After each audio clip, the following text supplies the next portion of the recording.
pacts of Pakistan or alliances of Pakistan, as far as West Asia is concerned, that thing is also important, because as a Muslim country, not just as a Muslim country, perhaps it is the second most populous Muslim country after Indonesia. And not just this is the only Muslim country having nuclear weapon capability. So Pakistan has its own status in the Islamic world.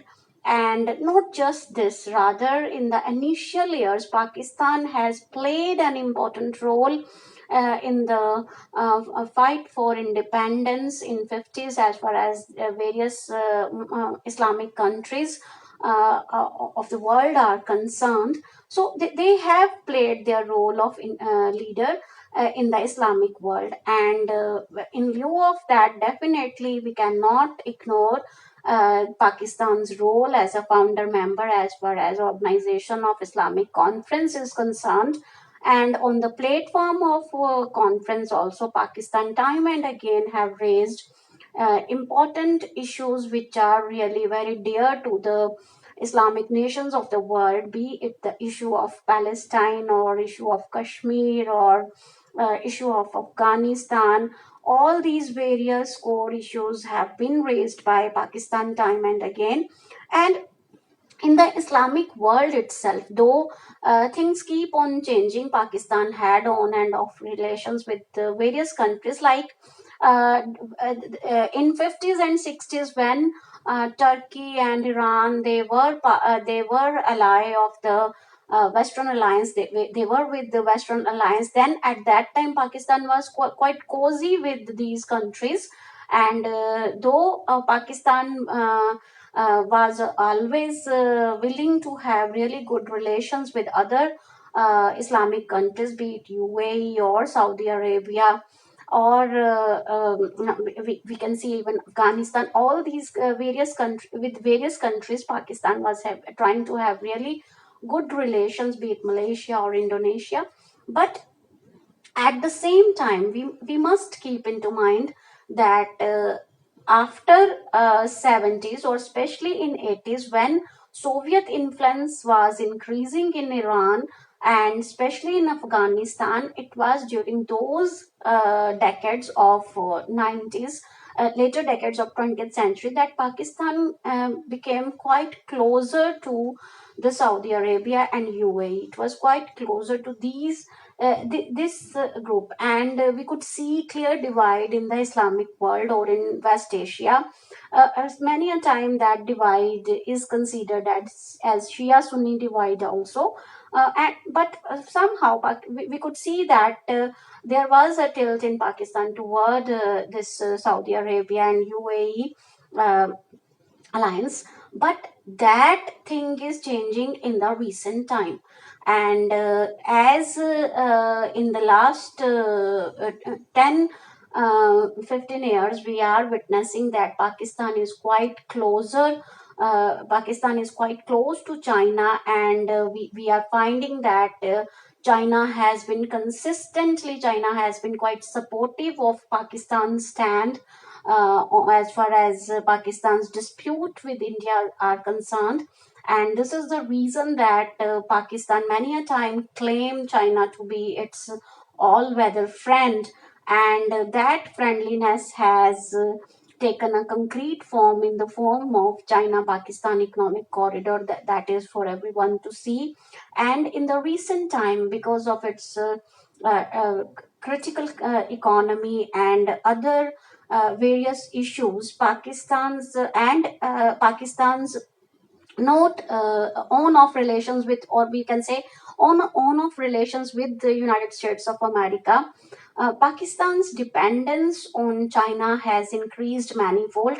And that can be easily summed up if we just look at how Chinese investment in Pakistan is increasing in the recent year.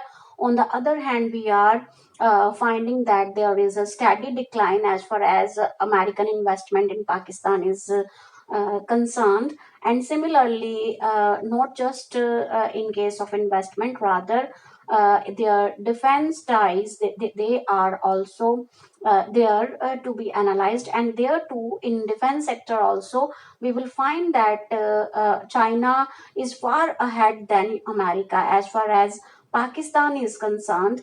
And we find that there is a close now a very close linkage, or even with the China. And so much so that Pakistan now is perceiving China Pakistan economic corridor as the basis of its complete geo-economic strategy. And this is what Mr. Bajwa, Pakistani army general, Mr. General Kamar Bajwa, has proclaimed recently when he was addressing a gathering while discussing Pakistan's first security conference in Islamabad recently in February 2021. So he pointed out how security of a nation cannot be left to the army only, and how Pakistan, to ensure the security of Pakistan, emphasis must be given to geo-economics rather than geostrategy. And how in such a from such a perspective, China Pakistan economic corridor is very important.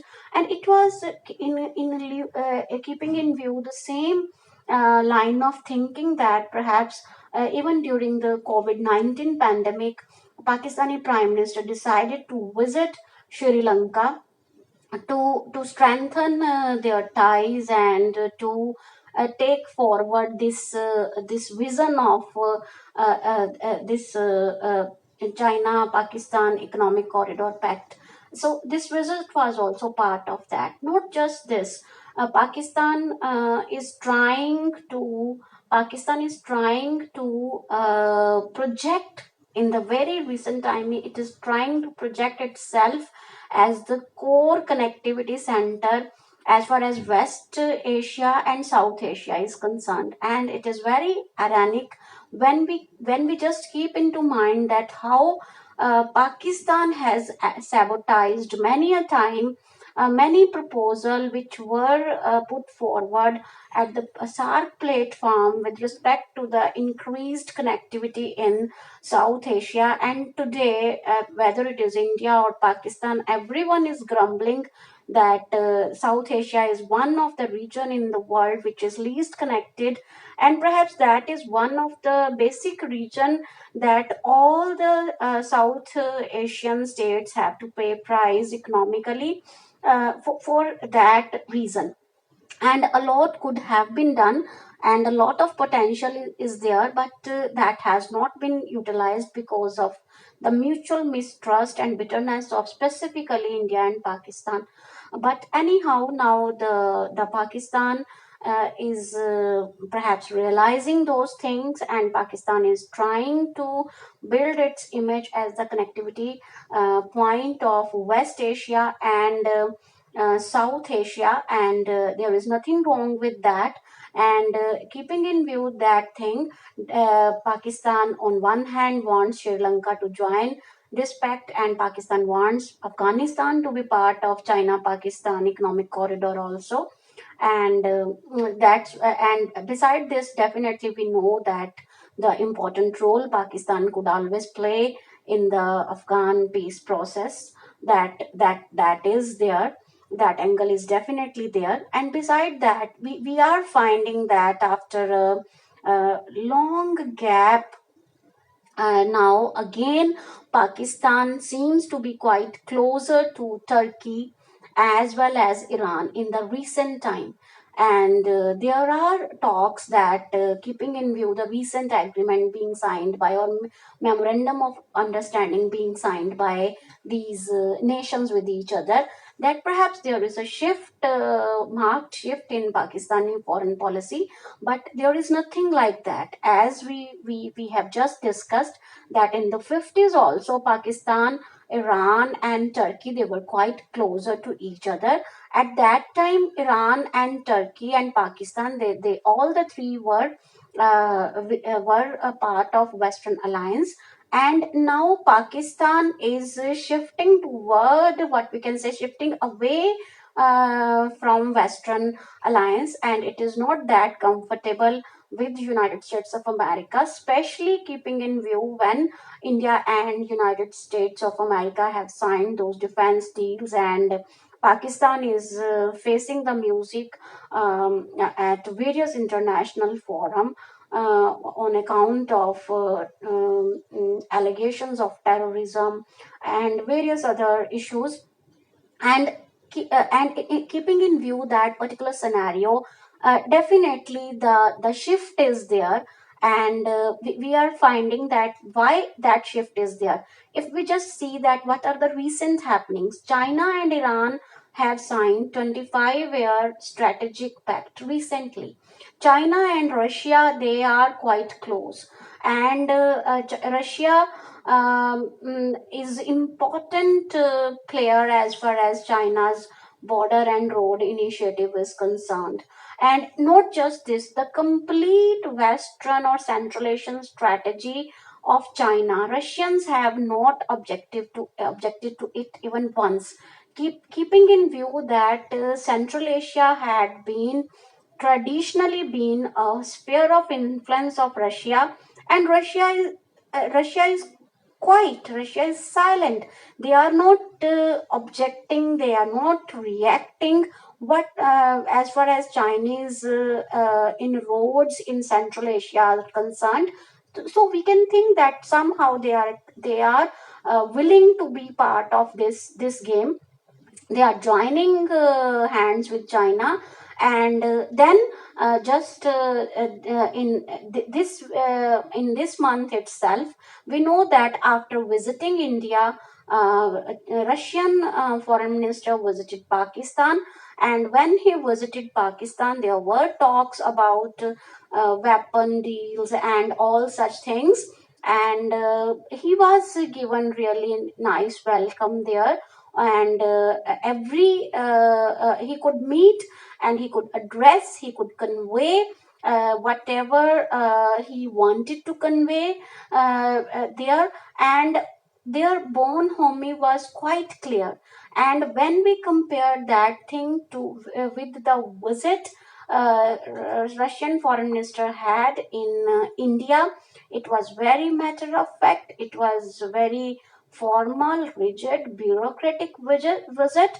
And in Pakistan, the vibes were totally different. So that thing is there. And the time tested friend of India, that is Russia. And as the scenario is quite in ever changing scenario of international relations, we are finding that there are new equations developing in our neighborhood. And Pakistan, Iran, Turkey, Russia, China, this alliance is there in the formation.